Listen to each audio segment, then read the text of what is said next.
Bawal matulog.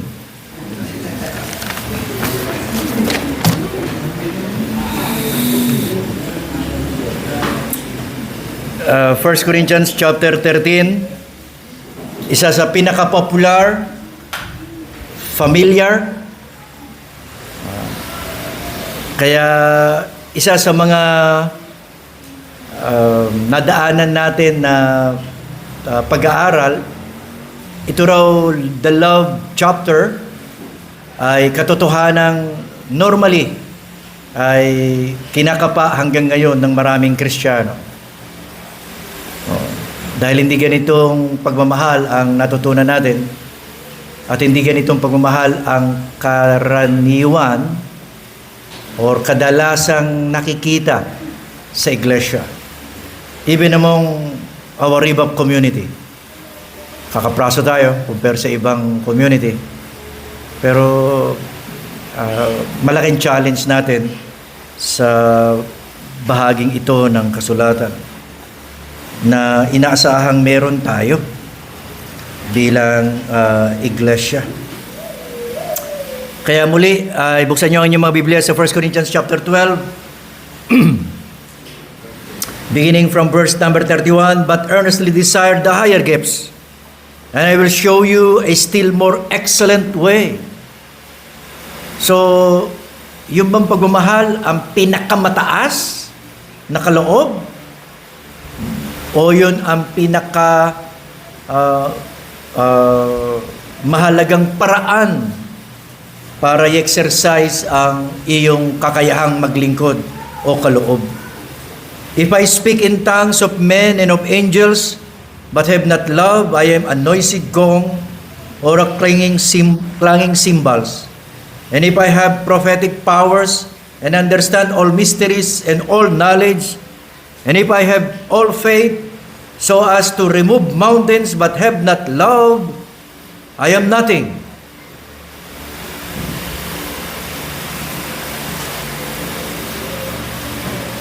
And if I give away all I have, and if I deliver up my body to be burned, but have not love, I gain nothing. So from I have nothing to I gain nothing. Kailangan ba ng teologo riyan? Hindi, kailangan natin ay matang nakamulat, nakabukas, pusong yayakap sa katotohanan ng salita, at kamay na handang kumilos ayon sa salita. Love is patient and kind. Love does not envy or boast. It is not arrogant or rude. It does not insist on its own way. It is not irritable or resentful. It does not rejoice at wrongdoing, but rejoices with the truth. Love bears all things, believes all things, hopes all things, endures all things. Love never ends. As for prophecies, they will pass away. As for tongues, they will cease. As for knowledge, it will pass away. For we know in part, and we prophesy in part. But when the perfect comes, the partial will pass away. When I was a child, I spoke like a child. I thought like a child. I reasoned like a child. When I became a man, I gave up childish ways. For now we see in a mirror dimly, but then face to face. Now I know in part, then I shall know fully, even as I have been fully known. So now faith, hope, and love abide, these three. But the greatest of these is love. At siguro kung may prayer tayo, hiramin natin yung Old Anglican prayer. What we know not, Lord, teach us. What we have not, Lord, give us. What we are not, Lord, make us. Ang iglesia, kung kanina ang iglesia, ang katawan ni Kristo, ngayon ang iglesia, kumikilos mula sa pagmamahal. kumikilos mula sa pagmamahal. At alam natin, ang pagmamahal ay napakikita sa pagsunod sa ipinag-uutos ng Panginoon. So, beyond our emotion, beyond our sentimentality, beyond our so-called feelings, ang pagmamahal. Ang pagmamahal ay nakaangkla sa pagtupad sa kanyang ipinag-uutos. So, wag natin ihiwalay ang pagmamahal kaugnay ng pagsunod sa ipinag-utos sa atin. Kaya dito ang iglesia kumikilos mula sa pagmamahal. Love is the one all-embracing Christian rule, or love is the one all-embracing Christian way.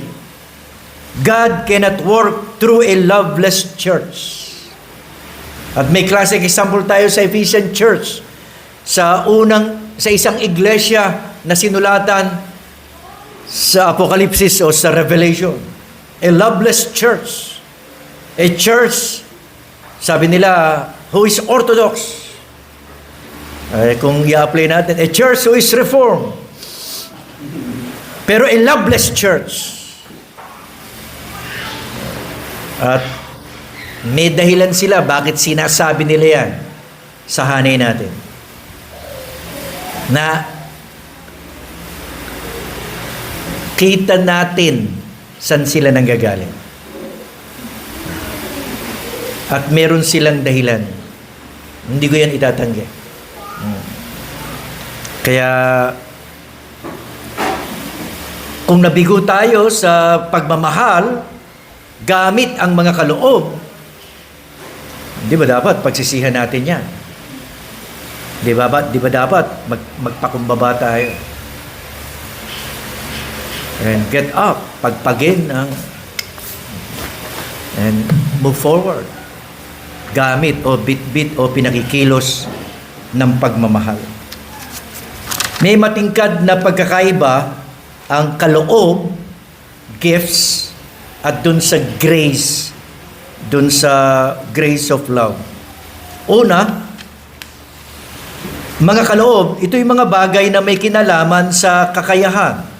Bagay na nilalagay, nakasangkapan sa ating mga kamay. Pag sinabing mga kaloob, ano yung ginagawa mo? Ano yung ginagawa mo sa church? Kailangan galing yun sa kaloob sa iyo ng Panginoon sa paglilingkod. Hindi galing sa iyong sarili. Galing yun sa kaloob mula sa Panginoon.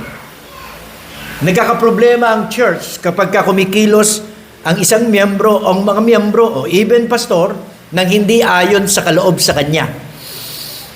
Nakakayahan. Inspired or empowered by the Spirit. May problem. Magkakaproblema ang church. Saan galing yung splits and division? Hindi sa paggamit ng mga kaloob, kundi sa paggamit nila ng hindi nanggagaling sa pagmamahal. Hindi nanggagaling sa pagmamalasakit sa iglesia. Doon nagkakaproblema ang iglesia, partikular ang Corinthian Church. Tapos yung mga katangian, mga bagay na bumubuo kung sino tayo. Ito yung graces na pagbabagong ginawa ng Diyos sa ating pagkataong loob. Kaya kung yung kakayahan, gifts, ay anong ginagawa mo, yung graces, paano mo ginagawa? So, ginagawa mo ang pangangaral. Ako, ginagawa ko ang pagtuturo. Ginagawa ko ang pangangaral. Yun ang gifts. Qualification ng pastor, up to teach.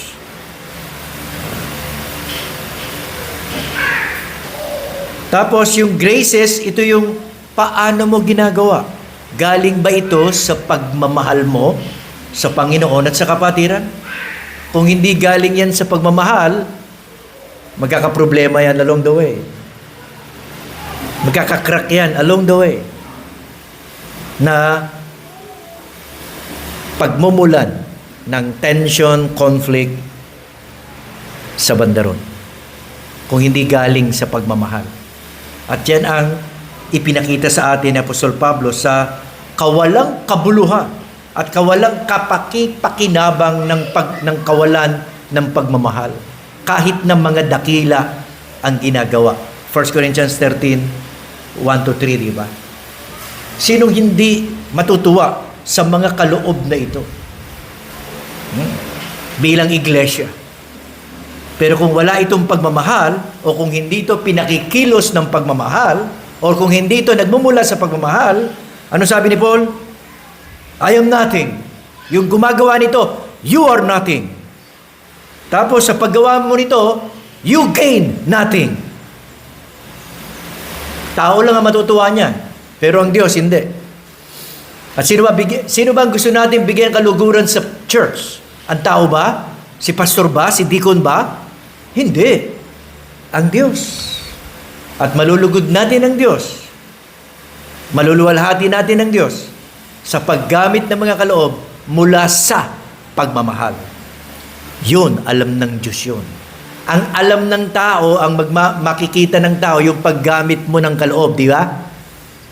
Pagtuturo mo, pagtulong mo, pagbibigay mo ng payo, etc., etc. Yun ang makikita ng mga kapatid. Pero beyond that, makikita ng Panginoon kung saan mo yan ginagamit. Kung saan yan nanggagaling. Kung yan ba'y nanggagaling sa pagmamahal mo sa Diyos at sa kapatiran. Hindi naman kasi maihiwalay yun. Hindi mo pwedeng sabihin mahal mo ang Diyos pero hindi mo minamahal ang kapatiran mo. Si John ay nagsabi na niya. Kung yung kapatid mo na hindi mo nakikita, hindi mo mapagmalasakitan, o hindi mo mapagdamahan ng pagmamahal, paano pa ang Diyos na hindi mo nakikita? Obvious yun. Kaya we will never separate yung the love of God and love to His people or the church. Hindi mo kayang ihiwalay yan. Hindi. Dahil hindi mo maihiwalay si Kristo sa kanyang mga tao o sa kanyang mga tinubos. So may ginagawang pagkakatulad ang kaloob at katangian. Una, ang kaloob o katangian ay kapwa nagmumula sa Diyos. Ang pagmamahal ay binuhos, sabi ng Romans 5, ang pagmamahal ng Diyos ay binuhos sa atin sa pamamagitan ng pagbubuhos ng kanyang Espiritu, na naipakikita sa pamamagitan ng katangian o bunga ng Espiritu, Galatians 5, na mas nagiging kapakipakinabang sa church sa pamamagitan ng mga kaloob na kakayahan ng Espiritu or spiritual gifts. So spiritual graces, from spiritual graces to the exercise of spiritual gifts. Kaya graces muna bago yung gifts. At mukhang dito sa chapter 13, mas pinahalagahan ni Paul yung graces mula sa pagmamahal. So kapwa nagmula sa Diyos ang kakayahan at katangian. Ikalawa, kapwa ito para sa katitiban ng iglesia. Yung mga kaloob na kakayahang maglingkod mula sa pagpapastor, mula sa pangangaral, pagtuturo, pamamahala, hanggang sa pagkakaloob, pagpapalakas ng loob, at marami pa, ay para sa katitibay ng iglesia. Kung paanong yung pagmamahal ay para sa katitibay. Kaya dapat ang dulo ng pagmamahal na sinasabi mo ay pagpapatibay sa kapatid.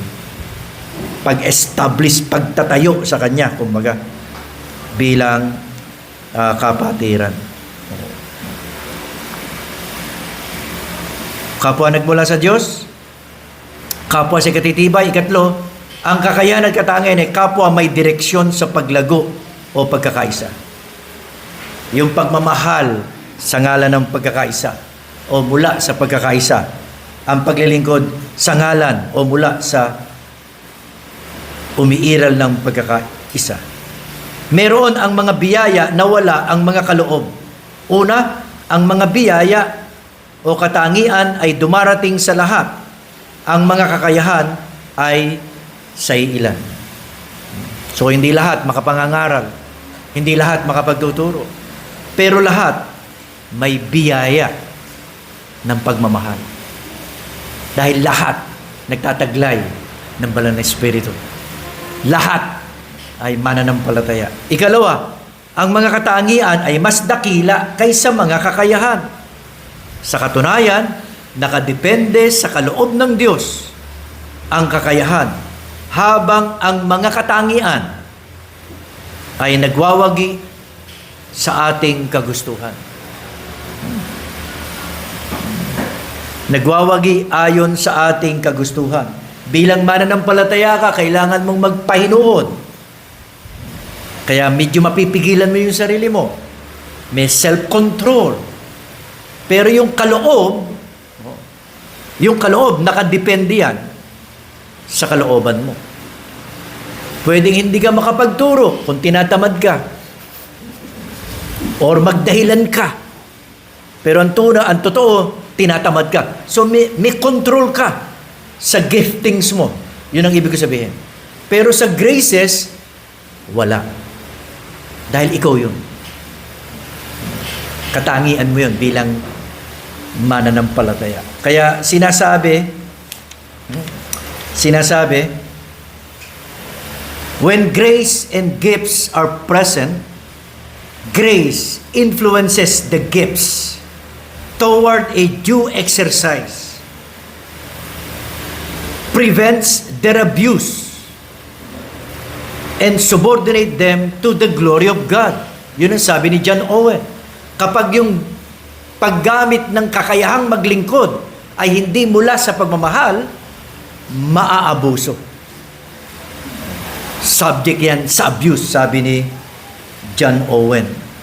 Unlike saving grace which cannot be used, unlike saving grace which cannot be lost, spiritual gift may decline, wither, if they are neglected or hidden. Dagdag pa niya. Kumpara sa biyaya ng pagmamahal, hindi yan mawawala. Hinuhubog ka ng Panginoon sa biyayang yan. Pero kapag hindi mo ginagamit ang kakayahan mo, maaaring mawalan niya ng pakinabang. Mawalan ba ng bisa or pagkakagamit? Malamang. Kaya dito,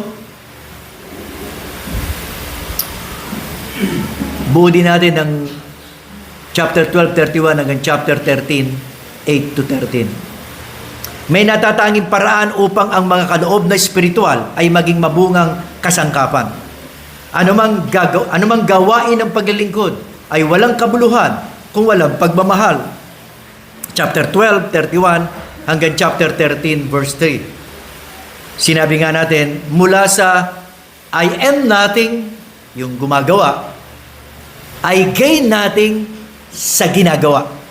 So walang kabuluhan ang gumagawa at walang pakinabang ang ginagawa kapag walang pagmamahal. Ang pagmamahal ang nagpapakilos sa bawat biyayang kaloob. Walang puwang ang pagkamakasarili. Napansin niyo ba? Chapter 13, 4-7. Kung bibigyan niyo yan ng isang pangungusap, anong pangungusap meron? Ang 1 Corinthians 13, 4-7.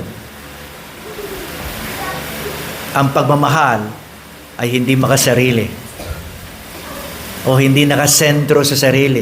Hindi yan self-serving. Hindi yan self-centered.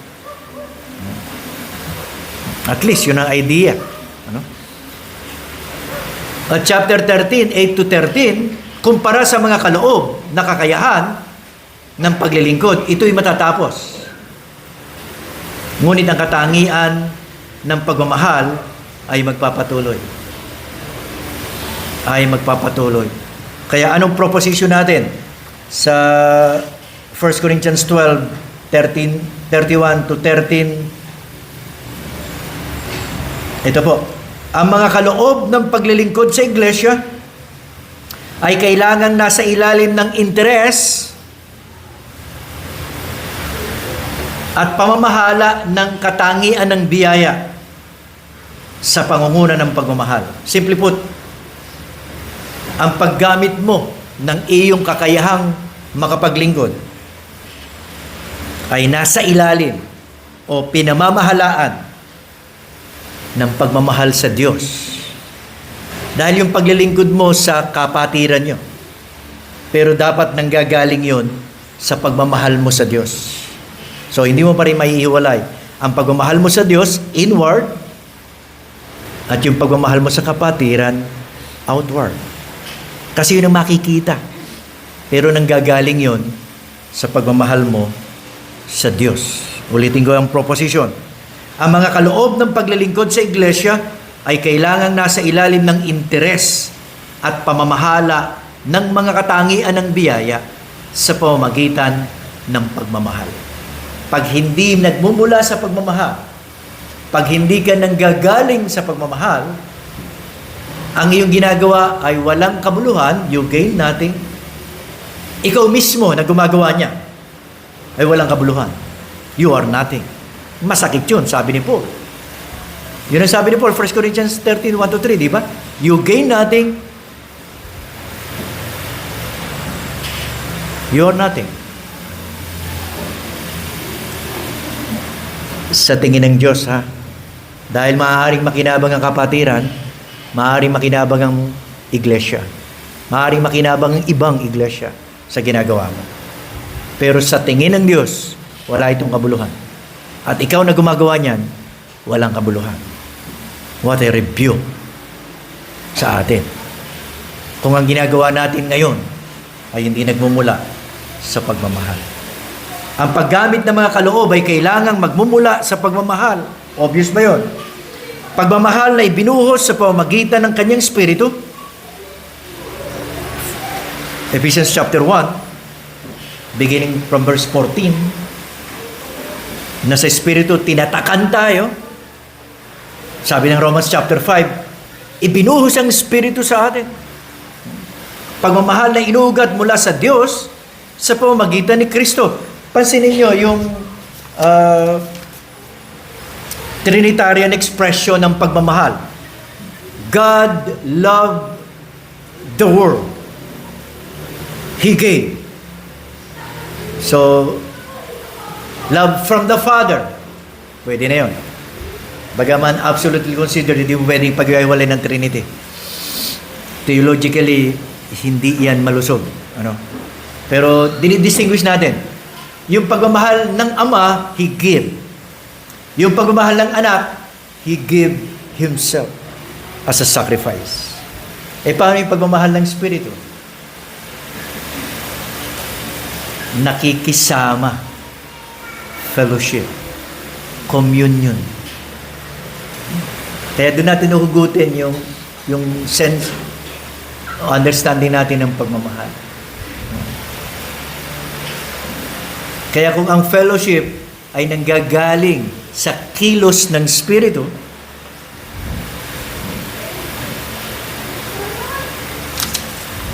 nagaganap ang kanyang layunin sa ating kalagitnaan. Nagmamalaki ang mga taga-Korinto tungkol sa kanilang mga kakayahang kaloob, di ba?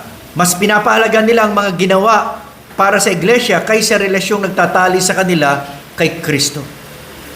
Inilagay ni Pablo ang pagmamahal sa pinakamataas na uri ng kaloob na dapat hangarin ng bawat bahagi ng iglesia. Ano pat, nasa ilalim ng pagmamahal ang lahat ng bagay na ginagawa para sa iglesia. Higit sa kaalaman, higit sa kakayahan, higit sa karangalan, ang pagmamahal. Kaya mula dito, tingnan natin ang ilang bagay. Number 1, Chapter 13, 1-3, walang pagmamahal, walang kabuluhan. May kakayahan ng tao na makagawa ng mabuti sa kapwa, kahit nasa iglesia. Gayunman, ang nakabubuti nilang ginagawa ay maaaring nagmumula sa pansariling interes.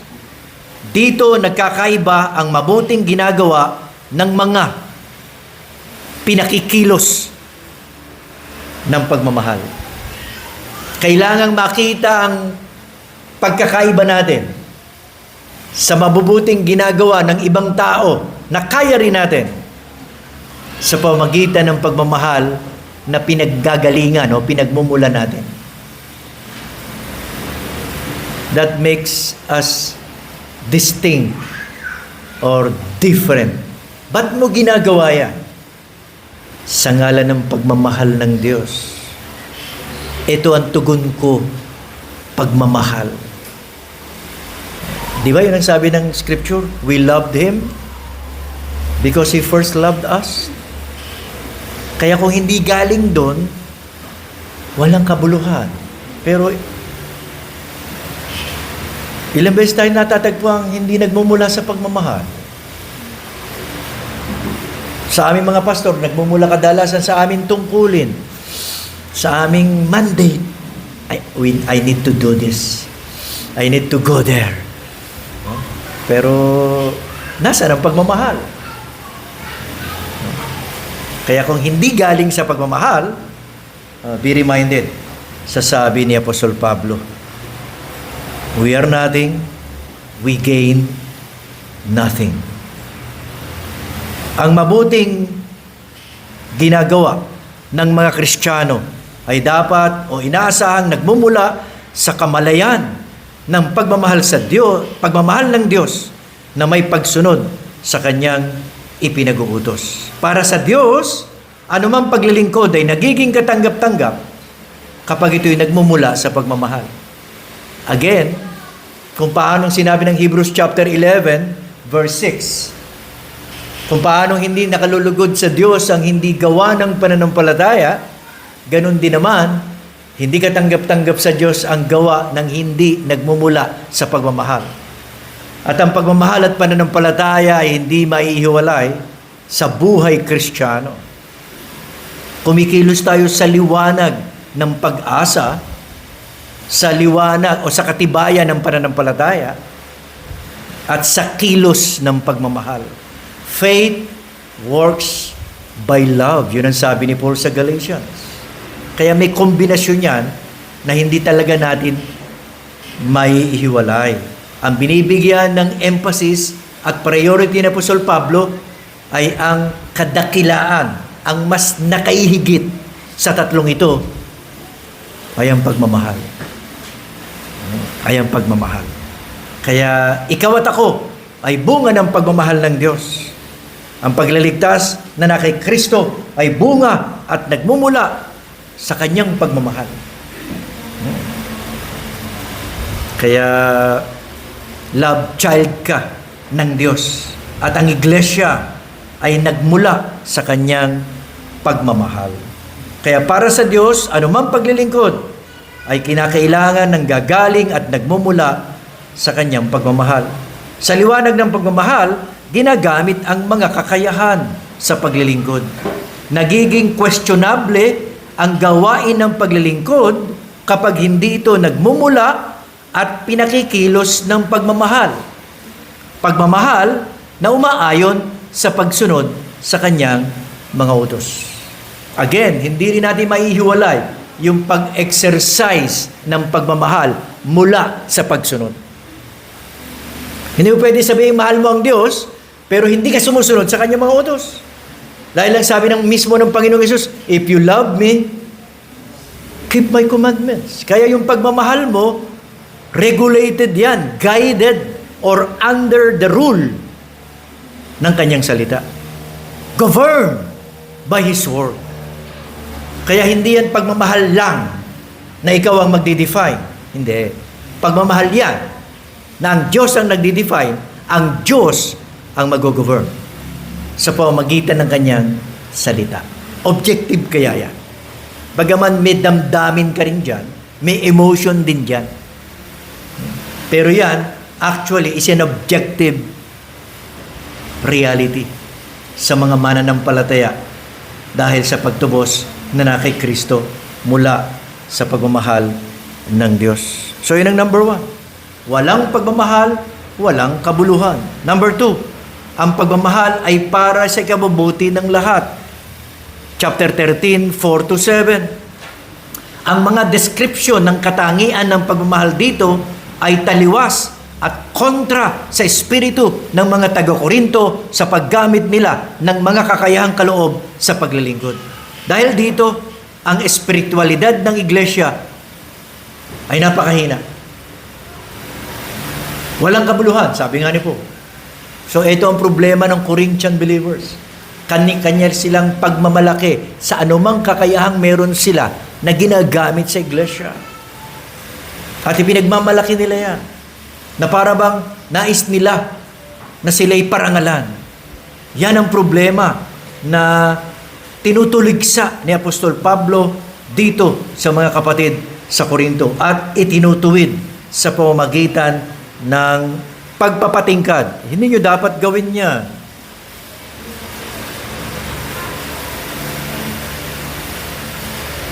Ano kung nagsasalita ka ng ibang lengguwahe? Ano kung may kapangyarihang kang sabihin, ipahayag ang salita ng Diyos? Ano kung may kakayahan kang ipaliwanag ang hiwaga ng mga kaalaman?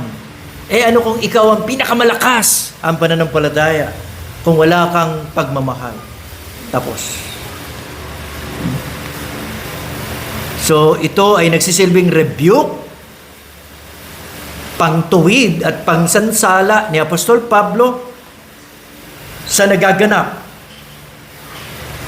sa iglesia ng Corinto kapag sila nagtitipon, exercising their gifts. Walang order, confusion, pagmamalaki. Bakit? Walang pagmamahal. Walang pagmamahal. Kaya walang order, walang pagmamahal. Walang pagmamahal. Kaya nga, ang katangian ng pagmamahal sa kapatiran ay malinaw na patotoo ng pagmamahal na ginawa ng Diyos kay Jesucristo. Dito, pinatingkad ang biyaya ng kaligtasan na makikita sa pagiging tagasunod ng mga nakikristo. May order ba sa pagmamahal ng Diyos? Meron. Hindi niya binaliwala ang kautusan na nagsasabing ang kaluluwang nagkasala ay mamamatay. Nung ipinadama ng Diyos ang kanyang pagmamahal sa sangkatauhan, hindi niya binaliwala ang kautusan na nagsasabing, the soul that sin, it will die. Hindi niya binaliwala yung the wages of sin is death. Kaya sa pamamagitan ng anak, may namatay sa lugar ng makasalanan. Yan ang pagmamahal na ipinakita at pinatunayan ng Diyos sa kasaysayan. At sa iyong karanasan bilang mananampalataya, ipinadama yan in time, ibinuhos yan in time nung nanampalataya ka sa Panginoong Jesucristo. Bagaman hindi mo siguro yan napansin dahil lalampas yan sa pakiramdam. Hindi katulad ng ibang kapatiran na nararamdaman nila ang pagdating ng Holy Spirit. Medyo sensitive tayo riyan. Pero yun ang sinasabi ng kasulatan. Ibinuhos niya ang kanyang Espiritu nung tayo ay sumampalataya. Kung paano, we don't know. But we believe the word is true. Kaya ipakikita sa atin ang kilos nito sa liwanag ng pagmamahal. Number 2, ang pagmamahal ay para sa ikabubuti ng lahat, di ba? Kung paanong ipinakita ng Diyos kay Kristo ang pagmamahal, gayong kailangang mahayag ang pagmamahal sa loob ng iglesia. Anong sabi ng Panginoong Hesus? A new commandment I gave to you. Di ba? Paano naging bago yun? Love one another as I have loved you. May old commandment, di ba? Love your neighbor as you love yourself. Pero in Christ, a new commandment. As I have loved you. So, ang pamantayan ng pagmamahal natin sa kapatiran ay kung paano tayo minahal ni Kristo. Magagawa ba natin yon? Hindi nang usapin. Ang usapin dyan, tanggap mo ba, naniniwala ka ba riyan? Kasi yun ang command eh. As God commanded us, He will provide graces to fulfill His command in us. Yun ang sabi ng mga Puritans. Magagawa mo, marirealize yung pagmamahal mo sa Diyos at sa kapwa. Though not perfect, alam natin yun, given yun. Pero magagawa natin. At uunlad tayo sa pagmamahal. Kaya never entertain yung thought na, kaya ko ba yan? Posible ba yan? Wag muna. Naniniwala ka ba sa text? Naniniwala ka ba sa sinasabi ng kasulatan? Hingin mo ang biyaya para maging totoo sa iyo ang sinasabi ng kasulatan. Kasi kung titingin ka sa sarili mo, talaga wala kang magagawa. Talaga wala kang magagawa. Pero tumingin tayo sa biyaya na nakalaan para sa masunurin. So ang pagmamahal ay para sa kabubuti ng lahat. Pangatlo, ang higit na kadakilaan ng pagmamahal, chapter 13, 8 to 13. Ito ang pinakadakila sa lahat ng katangiang humuhubog sa bagong pagkatao bilang na kay Kristo. Ito rin ang pangunahing pagkakakilanlan sa mga sumusunod o alagad ni Kristo. Ano sabi ng Panginoon sa Kristo? Makikilala kayo ng tao na kayo'y mga alagad ko kung kayo'y nakakagatan sa isa't isa, nagsisiraan sa isa't isa, devouring one another. No. But loving one another. Hindi ko alam kung kailangan pa teologo para maging makalakad ka riyan. Hindi mo kailangan ng teologo. Ang kailangan mo ay biyaya sa Diyos na nagsalita na makikilala tayo ng mga tao bilang tagasunod ni Kristo sa pamamagitan ng pagmamahal na ibinuhos niya sa kanyang Espiritu. Yun ang kailangan natin. Ang kailangan natin, paano ito magiging totoo sa atin? Gawin yung totoo ito sa akin. Hindi pwedeng hindi ito maging totoo sa akin bilang Kristiyano. Dahil sa banal na Espiritu. Yan ang pinakadakila. Ito ang patotoo ng katangian ng buhay na kay Kristo bilang bahagi ng iglesia. Mga tao ng pananampalataya, mga tao ng pag-asa, at higit sa lahat, yun ang sense, mga taong ng pagmamahal. So, ikaw at ako ay lalaki at babae ng pananampalataya, men and women of faith, na kumikilos sa liwanag ng salita ng Diyos, ayon sa salita ng Diyos. Men and women of hope. Di ba? Yung katangian ng Church sa Thessalonians. Your work of faith, labor of love, and patience of hope.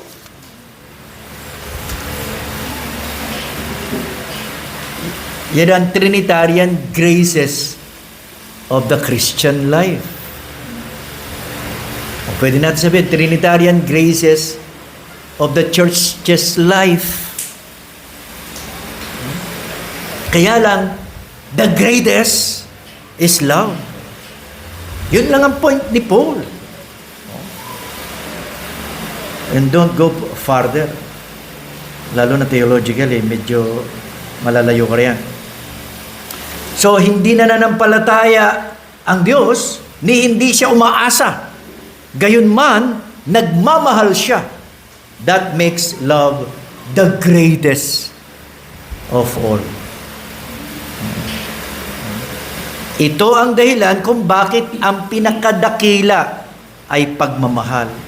Pinatunayan ito kay Hesukristo na pinagtibay ng pagkakaloob ng kanyang Espiritu. Kaya kung may kailangan tayo sa usaping ito, pananampalataya, pag-asa, at pag-unlad sa pagmamahal. Merong kanyan bilang Kristiyano. sa pamamagitan ng banal na Espiritu. Meron ka niyan. Ngayon, kung hindi mo nakikita, teka, babalikan mo yung conversion mo. Bakit? Kasi yun ang sabi ng Romans chapter 5. Romans chapter 5.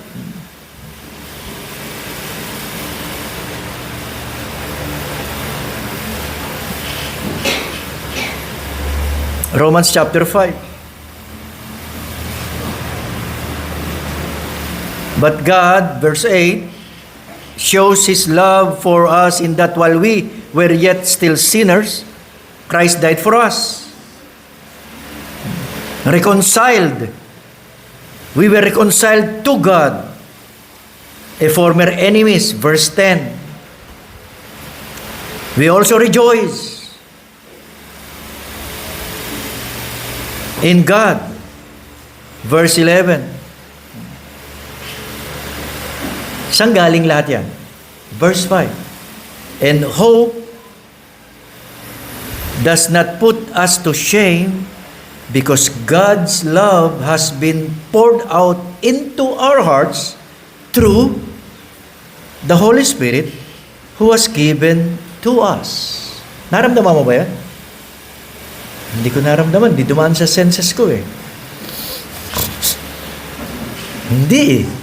Pero sinasabi ng text, binuhos niya eh. So hindi ako mananangan sa pakiramdam ko. Mananangan ako sa sinasabi ng text.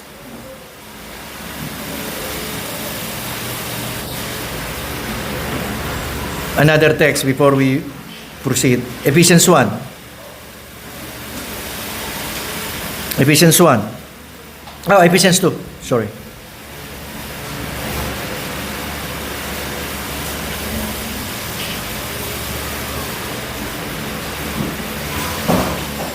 Ephesians 2.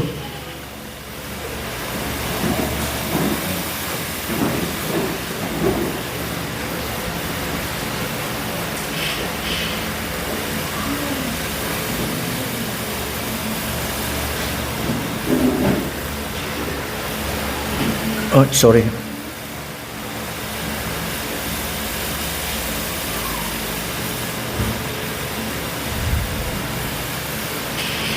Ephesians 1 nga, sorry po.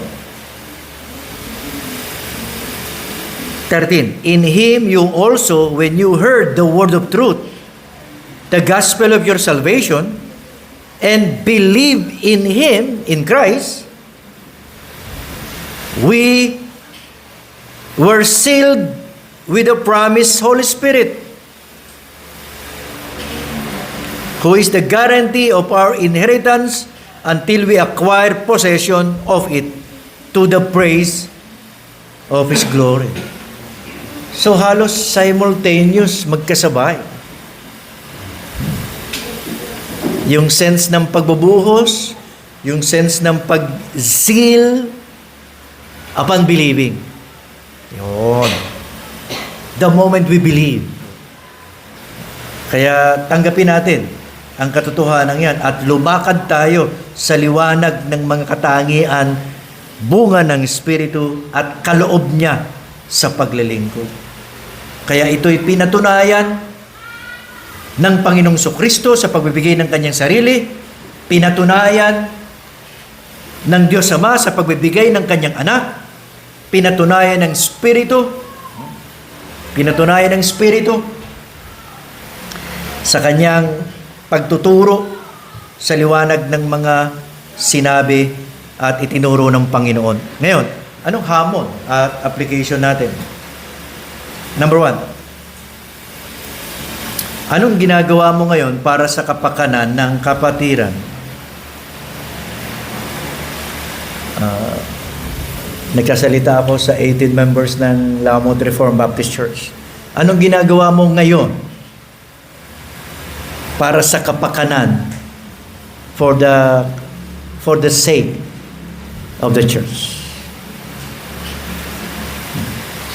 Particular to ha? Ano po? Particular. Ayon dun sa kakayahan mo na dapat mong alam at makatiyak. Dahil ang pangalawa, Ano ang ginagawa mo ngayon sa kapakanan ng kapatiran?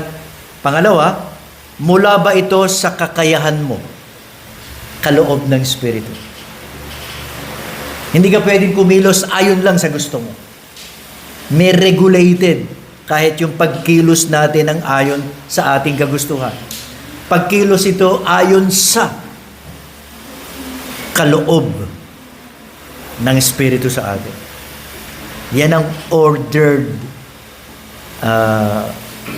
use or exercise of our gifts. Ikalawa, ginagawa mo ba ang mga ginagawa mo ngayon para sa iglesia mula sa pagmamahal kay Kristo at sa kapatiran? O sana given na yung mula sa pagmamahal kay Kristo. Ginagawa mo ba yan mula sa pagmamahal sa kapatiran? Kailangan makita mo yan. Kailangan maliwanag sa iyo yan. Madali tayong malilihis riyan, mga kapatid. Madali tayong malilihis. At God knows, madali tayong malilihis. Pangatlo, maliban sa paggawa mula sa pagmamahal bilang kilos ng pagsunod, tandaan natin, yung gawa ng pagmamahal gamit ang kaloob, at the same time ay kilos ng pagsunod, hindi mo maiiwala yun. Gawa ng pagmamahal, kilos ng pagsunod, dahil hindi lamang ito mawawala ng kabuluhan, tulad ng sabi ni Paul, ikaw rin mawawala ng kabuluhan. So hindi lamang you gain nothing from that exercise of gift without love, but you are nothing. Mabigat yun, na dapat magpaalala sa atin. Oo nga. Mawawalan ka rin ng kabuluhan sa tingin ng Diyos. Bagaman sa tingin ng church, outwardly, meron kang ginagawa for the church.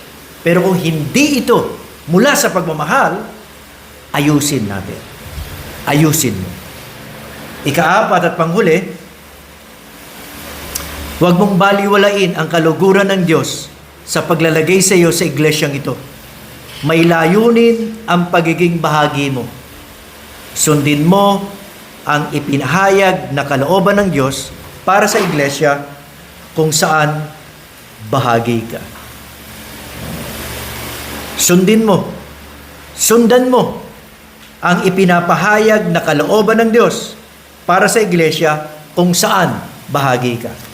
At yon ay lalabas sa pulpitong ito sa pamamagitan ng pangangaral at pagtuturo ng salita ng Panginoon. Dahil ang salita lamang ng Panginoon ang means ng banal na Espiritu upang hubugin tayo sa kanyang layunin para sa kanyang kaluwalhatian at kapurihan. Let us pray. Ama naming Diyos, naway kinalugdan po ninyo ang paraan ng aming pagbubulay at sana mas naging malinaw ito sa nakapakinig kahit na sa pinaka simpleng paraan at maliit na kakayahang umunawa ng inyong salita na ginawa namin. At nakita nga namin ang aming sarili sa liwanag ng inyong layunin sa iglesia. Nakita namin ang aming sarili sa liwanag ng inyong mga kaloob sa amin na gagamitin sa kapangyarihan ng inyong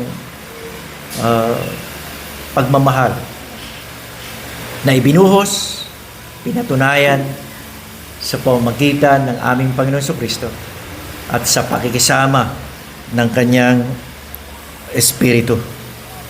Tunay nga, Panginoon, na wala kaming kakayanan sa ganang aming sarili. Kaya tulungan niyo po ang iglesia ng Lamot Reformed Baptist Church at ng mga bahagi nito sa patuloy na pagtitiyak, hindi man pagtuklas, kung anong kaloob meron ang bawat isa. At ipaunawa niyo po sa kanila ang kahalagahan nito, ang pagiging kagabit-gamit ng bawat isa dahil kayo ang naglagay sa kanila. Kayo ang nagbuo sa kanila bilang iglesia. At sa mga bahagi nito, naway nakita nila ang lugar nila sa iglesia. The grace of the Lord Jesus Christ and the love of God and the fellowship of the Spirit be with you all. Amen.